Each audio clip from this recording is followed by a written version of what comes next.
Hi, it's Louisa, your Norwex Executive Vice President and, of course, Independent Sales Consultant. And I want to share kind of the basics of mindset that I have learned. Pretty much everything that I'm going to say comes from Dana Wilde. So if you want to learn more than this kind of basic synopsis, just go to danawilde.com/free training. That's wild with an E. So the first important thing to know is why mindset matters. And the first simple thought is that when we're thinking positive thoughts, when we're feeling good, when we're happy, the blood flow to our brain is better. Just as simple as that, we're more creative, we're able to come up with more ideas. It's like putting oil in your car. Everything just works so much more smoothly. So that's the bottom line. And what I love about what I've learned from Dana is that she teaches us how to think positively when you really don't feel like it. So that it's not just for people where everything is going perfectly in their lives, because there's no such thing. So the reason why, in addition to just plain blood flow to the brain, the reason why it's so important is because our brain has a filter.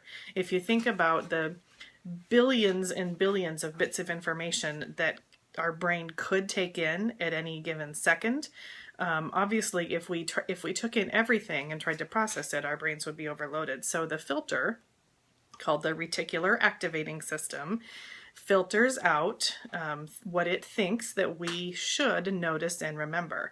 And how it decides what to filter, it tries to be our best friend. It tries to keep us in our comfort zone by making sure that we notice and remember things that match what we are expecting. So that's why the thoughts we think, what we're expecting, the words we say are so important. We think that when we talk about something, our words are only reporting what's happened in the past, but thanks to that reticular activating system, they are also actually predicting what's going to happen in our future. Because 5% of our brain is conscious. That's the part that we think, and like the part that I'm hopefully using right now while I'm making this video. But 95% of our brain is the unconscious part. So if you think about when you're learning to walk, as a child, that's a very conscious exploration, conscious learning of balance. But then after that, it's taken care of by our unconscious brain. Same with learning to drive a car. At the beginning, your conscious mind is going crazy, keeping track of all the details, watching your peripheral vision, looking in the rearview mirror, which buttons to push, where to steer, all of that. But then once we learn it, then really our unconscious brains are the ones driving. So we want to be aware of the thoughts that we are thinking, because they are going to predict what we see more and more of in our life. So, give you an example in business. Let's say that you have a thought like, oh, it's just nobody wants to book parties, or maybe it's even nobody can afford my product, right? So, the more that we think and say that, the way that's going to work out is, if that's your thought, let's say that you're in the grocery store and the person in front of you seems stressed out about paying for their groceries. You're going to notice that, and your brain is going to say, see, times are tough. Nobody can afford whatever. And you're not going to notice the person behind you in line who has a cart full of expensive organic groceries, and they just, pull out the cash and pay for it and move on. Your brain is not going to notice that because it doesn't fit what you're expecting. So it becomes this self-fulfilling prophecy.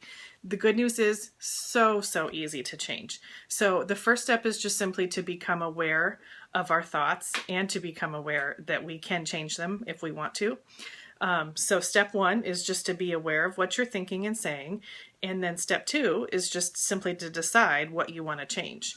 Now, key point, there is no step 1.5 that says beat yourself up once you figure out what you've been thinking, okay? So do not get into that spot where you say, oh, I was being so negative, stupid me. Counterproductive, okay?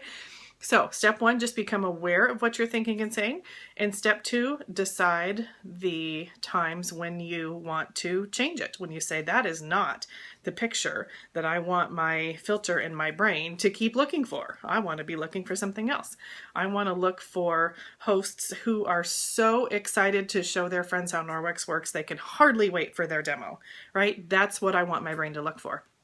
So the easiest thing is just, if you can, to flip over into talking more about what you want. You know what? I am looking for hosts who are so excited they can't wait for their show. They're inviting everyone they know because they totally want everyone to hear this. And so you start saying, I am finding more and more people who cannot wait to share Norwex with their friends, right? Now, if you can't immediately flip into a more positive feeling thought, then there are more kind of advanced brain training techniques that we can talk about, but that's the simplest one. But again, step one is just to be aware of the thoughts that you're thinking and the words you're saying, and to understand that they are predicting your future. And so if that's not the future that you want, just simply decide to change them. Thanks for watching.